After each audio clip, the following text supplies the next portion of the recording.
So hi guys welcome to my channel. तो ये part 4 होने वाला है what if Goku and Naruto vs friends series का। एंड आज का हमारा मेन फोकस होगा सास्के उचिहा। तो पुराने पार्ट की स्टोरी को शॉर्ट में बता देता हूँ। तो गोकू को पता चलता है नाइन टेल के बारे में। इसके बाद सास्के और नारुतो छत पर फाइट करते हैं एंड उसके बाद रेजिस अटैक कर देता है, जिसे हराने के लिए पिक्कोलो स्पेशल बीम कैनन बनाता है और मास्टर रोसी अपना एज गेट ओपन करते हैं। एंड इसके बाद मास्टर रोसी की डेथ हो जाती है और रेजिस भी मर जाता है। उसी रात सास्के उचिहा विलेज छोड़कर चला जाता है। तो अब आगे की स्टोरी पर फोकस करते हैं। नेक्स्ट डे गोकू हॉस्पिटल में बेहोश पड़ा है और चीची उसके उठने का वेट कर रही है। एंड पिक्कोलो होकागे के ऑफिस में है एंड वो सुनाटे से बताता है कि डो और सेन अर्थ पर आ रहे हैं एंड उन्हें उनसे लड़ने के लिए रेडी रहना होगा। सुनाटे को पिक्कोलो की बातों पर पूरी तरीके से भरोसा नहीं है, पर क्योंकि पिक्कोलो ने गोकू और मास्टर रोसी की रेजिस को हराने में हेल्प करी थी, इसलिए उन्हें भरोसा करना पड़ता है। इसके बाद उन्हें पता चलता है कि सास्के उचिहा विलेज छोड़कर ओरोचिमारू के पास जा रहा है। वो शिकमारू को बुलाती है और शिकमारू से कहते हैं कि वो टीम बनाए और सास्के को वापस लेकर आए। तो शिकमारू टीम बनाने में लग जाता है। वो गोकू को लेना चाहता था, पर गोकू इस टाइम पर हॉस्पिटल में बेहोश पड़ा है। तो इस बार उसकी टीम में 6 लोग हैं, कीबा, चोजी, नेजी,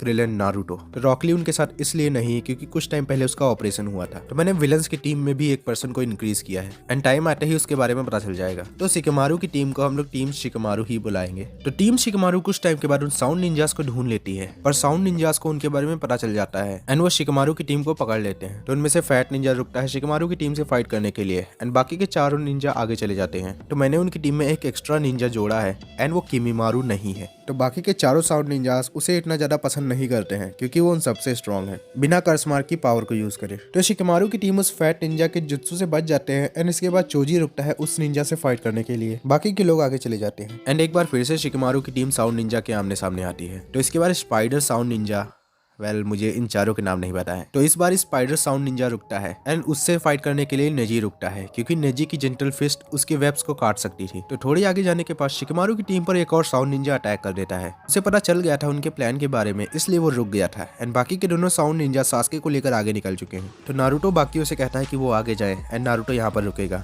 पर क्रिलन नारुतो से कहता है कि तुम भी जाओ, मैं इसे रोक लूंगा। इसके बाद क्रिलन अपनी टीम से आंखें बंद करने को कहता है और अपना सोलर फ्लेयर यूज करता है, जिसकी वजह से वो साउंड निंजा कुछ भी देख नहीं पाता है एंड टीम शिकमारू वहां से चली जाती है एंड क्रिलन रुकता है उससे फाइट करने के लिए। तो हम लोग देखते हैं कि वो एक्स्ट्रा साउंड निंजा जिसे मैंने ऐड किया है वो कोई और नहीं, टियान है। तो यारो मैं टियान को स्टोरी में ऐड करना चाहता था, पर मुझे एक रीजन दिखाना था क्योंकि उसके पास 3 आई होती हैं। तो मैंने रीजन दिखाया कि ओरोचिमारू ने उस पर एक्सपेरिमेंट किया है जिससे उसके पास 3 आईज हैं एंड स्टोरी में चात्सु भी है। तो वो साउंड निंजा अपने बैग को उतार कर रखता है और क्रिलन से फाइट करने के लिए रेडी हो जाता है। तो अब क्रिलन और टियान एक दूसरे से फाइट करने लगते हैं। दूसरी तरफ चोजी और नेजी की फाइट खत्म हो चुकी है और वो दोनों जीत चुके हैं। तो अभी विलेज वापस चलते हैं। तो होकागे ऑफिस में सुनाटे पिक्कोलो को ऑर्डर देती है कि वो शिकमारू की टीम की हेल्प करने जाए। तो लेडी सुनाटे पिक्कोलो से कहती है कि अगर पिक्कोलो ऐसा करता है तो वो उसे विलेज में रहने देंगी और गोकू के साथ ट्रेनिंग भी करने देंगी। तो पिक्कोलो मान जाता है एंड वो निकल पड़ता है शिकमारू की टीम की हेल्प करने के लिए। तो सबसे पहले पिक्कोलो को चोजी मिलता है जिसे वो विलेज वापस लेकर आता है एंड इसके बाद वो फिर से निकल जाता है एंड इसके बाद उसे नेजी मिलता है जिसे वो फिर से विलेज वापस लेकर आता है एंड फिर से बाकियों को ढूंढने निकल जाता है। तो मैं तुम लोगों को बता दूं कि पिक्कोलो उड़ सकता है, इसलिए उसके लिए ये बहुत हार्ड काम नहीं है। इसी बीच क्रिलन और टियान एक दूसरे से फाइट कर रहे होते हैं एंड दोनों एक दूसरे के बराबर थे। क्रिलन सोचता है कि वो इस फाइट को जल्दी खत्म कर दे और नारुतो की हेल्प करने जाए, इसलिए वो अपने थर्ड गेट को ओपन करता है और टियान को हरा देता है। वो सिर्फ टियान का एक क्लोन था। इसके बाद टियान अपने 4 क्लोन और बनाता है एंड वो क्रिलन के ऊपर अपनी थर्ड आई से लेजर अटैक करते हैं। वेल क्रिलन जैसे तैसे कर उनके अटैक को डॉज कर देता है। इसके बाद वो चारों क्लोन क्रिलन से फाइट करने लगते हैं। तो क्रिलन अपने थर्ड गेट में उन सबसे ज्यादा स्ट्रॉन्ग है, पर वो लोग नंबर्स में ज्यादा है। उसी टाइम क्रिलन का थर्ड गेट क्लोज हो जाता है क्योंकि क्रिलन बहुत ज्यादा थक चुका था। टियान के चारों क्लोन क्रिलन को पकड़ लेते हैं एंड मेन टियान क्रिलन पर अपना ट्राई बीम अटैक करता है जो कि उसका सबसे पावरफुल अटैक है, ट्राई बीम कैनन। पर उसके ट्राई बीम को एक की ब्लास्ट रोक लेता है एंड पिक्कोलो बैटल में एंट्री लेता है एंड इस टाइम पर क्रिलन और भी ज्यादा डर जाता है क्योंकि पिक्कोलो भी तो ओरोचिमारू के साथ था। पिक्कोलो टियान के सारे शैडो क्लोन को हराता है और क्रिलन को बचा लेता है। तो क्रिलन इस टाइम पर बहुत ज्यादा कंफ्यूज था क्योंकि उसे समझ नहीं आ रहा था कि पिक्कोलो तो ओरोचिमारू के साथ था, फिर वो उसे क्यों बचा रहा है। पर क्रिलन के पास इतनी हिम्मत भी नहीं थी कि वो पिक्कोलो से क्वेश्चन पूछे क्योंकि उसे याद था कि लास्ट टाइम पिक्कोलो ने उसका क्या हल किया था। दूसरी तरफ टियान भी पिक्कोलो से डर रहा था क्योंकि उसे पता था कि वो चाहे जितना भी स्ट्रांग हो वो पिक्कोलो के बराबर नहीं है, पर फिर भी वो पिक्कोलो से फाइट करने की कोशिश करता है। वो जानता था कि पिक्कोलो उसे एक अटैक में ही मार सकता है, पर पिक्कोलो कोई स्ट्रॉन्ग अटैक कर ही नहीं रहा था। तो अभी के लिए टीम शिकमारू की तरफ चलते हैं। तो शिकमारू की टीम एक बार फिर से साउंड निंजा के आमने सामने आती है जहाँ पर किमीमारू एंट्री लेता है एंड वो सास्के का बॉक्स लेकर वहाँ से आगे चला जाता है जिसके पीछे नारुतो जाता है एंड बाकी के 2 साउंड निंजा से शिकमारू और कीबा फाइट करते हैं। इसके बाद नारुतो किमीमारू को रोक लेता है और किमीमारू से फाइट करने लगता है। तभी सास्के अपने बॉक्स से बाहर निकलता है और आगे चला जाता है। तभी वहाँ पर रॉकली एंट्री लेता है जो कि नारुतो को आगे जाने को कहता है एंड खुद किमीमारू से फाइट करने लगता है। एंड यार वो सीन बहुत ही अच्छा है, मैं रिकमेंड करूंगा कि वो तुम जाकर यूट्यूब पर देखो। रॉक ली वर्सेस किमीमारू। जब रॉक ली किमीमारू से हारने लगता है और कीबा और शिकमारू भी साउंड निंजा से हारने लगते हैं, तब वहां पर सैंड निंजा एंट्री लेते हैं। तो कांकुरो कीबा की हेल्प करने जाता है और साउंड निंजा को हरा देता है। तो मारी शिकमारू की हेल्प करने जाती है एंड वो भी सेकंड साउंड निंजा को हरा देती है। गारा रॉकली की हेल्प करने जाता है एंड वहां पर वो लोग फाइट करते हैं किमीमारू से। एंड गारा से फाइट करते हुए किमीमारू की डेथ हो जाती है क्योंकि उसे एक तरह की बीमारी थी। दूसरी तरफ पिकलो ने भी टियन को हरा दिया है। तभी टियन ने जो बैग रखा था उससे चात्सू निकलता है एंड वो पिकलो के चिपक जाता है। वो रोते रोते टियन से वहां से जाने को कहता है क्योंकि वो खुद को ब्लास्ट करने वाला था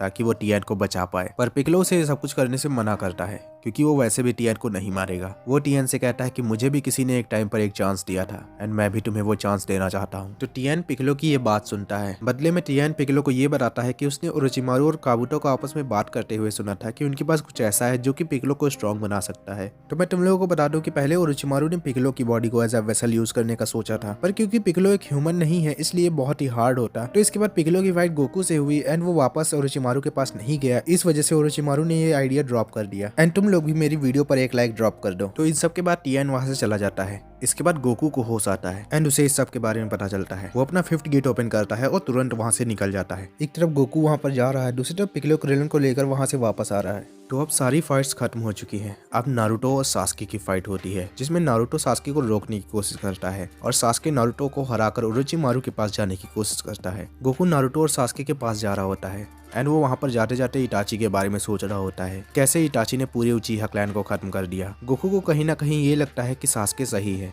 वो अपने आप को स्ट्रॉन्ग बनाना चाहता है ताकि वो इटाची से अपना बदला ले पाए। एंड गोकू को ऐसा इसलिए लगता है क्योंकि उसके साथ भी ऐसा ही हुआ है। उसके भाई की वजह से उसके टीचर की डेथ हुई जिन्हें वो बहुत मानता था। गोकू वहां पर सास्के को लेने नहीं जा रहा है, वो वहां पर इसलिए जा रहा है क्योंकि उसे नारुतो की फिक्र है। तो मुझे पता है कि ये गोकू के जैसे सोच नहीं रहा है, पर टाइम के साथ गोकू थोड़ा बहुत तो बड़ा होगा ही, क्योंकि इस दुनिया में ड्रैगन बॉल्स नहीं है जो कि सभी को जिंदा कर ले। तो नारुतो और सास्के की फाइट खत्म हो चुकी है जिसमें सास्के जीत चुका है। तभी वहां पर गोकू आता है एंड वो सास्के के मुंह पर सीधे एक पंच मारता है जिसे सास्के डॉज कर देता है। इसके बाद गोकू नारुतो के पास जाता है एंड उसे पता चलता है कि नारुतो जिंदा है। तब सास्के गोकू से कुछ कहने की कोशिश करता है पर गोकू उसे रोक लेता है क्योंकि गोकू को पता है कि सास्के क्या कहने वाला है। गोकू कहता है कि वो सास्के को यहाँ पर रोकने के लिए नहीं आया है। गोकू कहता है कि अगर तुमने अपनी बॉडी ओरोचिमारू को दी या फिर कभी नारुतो पर अटैक करने की कोशिश की तो मैं तुम्हें मार दूंगा। एंड इसके बाद सास्के वहां से चला जाता है। तो मुझे पता है कि तुम लोग क्या कमेंट करने वाले हो, ये गोकू नहीं है। एंड मैं जानता हूँ कि इस वाले पार्ट में ये गोकू मेन गोकू से ज्यादा अलग हो रहा है, पर अब तुम मेरी बात ध्यान से सुनो। तो कल गोकू को पता चला था कि वो एक ह्यूमन नहीं एक सेयन है। एंड कल ही गोकू के भाई ने बताया था कि उसने गोकू के पूरे प्लान को डिस्ट्रॉय कर दिया,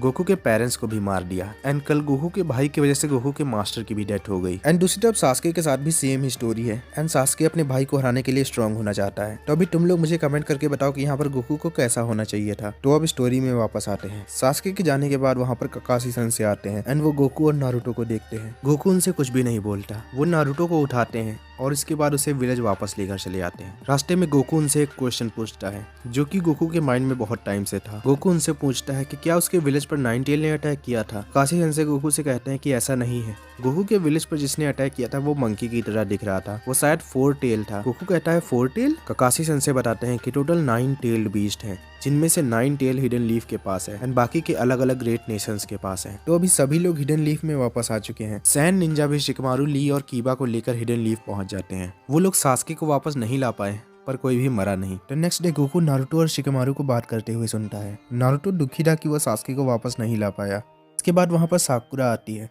तो नारुतो साकुरा से कहता है कि वो सास्के को वापस लेकर आएगा क्योंकि अभी उसका प्रॉमिस खत्म नहीं हुआ है। तो इस टाइम पर गोकू अपने डिसीजन पर थोड़ा बहुत पछता रहा है क्योंकि उसने ही तो सास्के को जाने दिया है। तो अभी साकुरा लेडी सुनाटे के पास ट्रेनिंग करने को जाती है जहाँ पर उसके साथ एक और मेंबर है जो कि ट्रेनिंग करेगी एंड वो है बुल्मा। तो बुल्मा के फादर मिस्टर ब्रीफ हैं जो कि एक बहुत बड़े हिडन लीफ के साइंटिस्ट हैं जिनका नाम हमने अभी तक नहीं सुना। तो उन्होंने काफी सारे निंजा टूल्स को इन्वेंट किया है और फूड पिल्स जैसी चीजों को भी उन्होंने ही इन्वेंट किया है। तो उनकी तरह बुल्मा भी एक जीनियस है एंड वो चाहते हैं कि बुल्मा लेडी सुनाटे के साथ रहे एंड मेडिकल निंजुत्सु सीख ले। तो इस दुनिया की बुल्मा की स्टोरी और मेन बुल्मा की स्टोरी थोड़ी बहुत सिमिलर भी रहेगी और अलग भी, क्योंकि अभी हमने यहाँ पर यामचा को इंट्रोड्यूस नहीं कराया है तो चीजें बहुत ही डिफरेंट रहेंगी। दूसरी तरफ पिकलो ओरोचिमारू के पास जाता है। उसे ओरोचिमारू से पता करना था कि उसके पास ऐसा क्या है जो कि पिकलो को स्ट्रॉन्ग बना सकता है। तो इस स्टोरी को मैं फर्स्ट होकागे की डेथ से कनेक्ट करने वाला हूँ, तो इसके बारे में नेक्स्ट पार्ट में बात करेंगे। तो दूसरी तरफ नारुतो, गोकू और जुराया 2 साल की ट्रेनिंग करने के लिए विलेज से बाहर जा रहे हैं। तो गाइस यहाँ पर हमारा ये वाला पार्ट एंड होता है।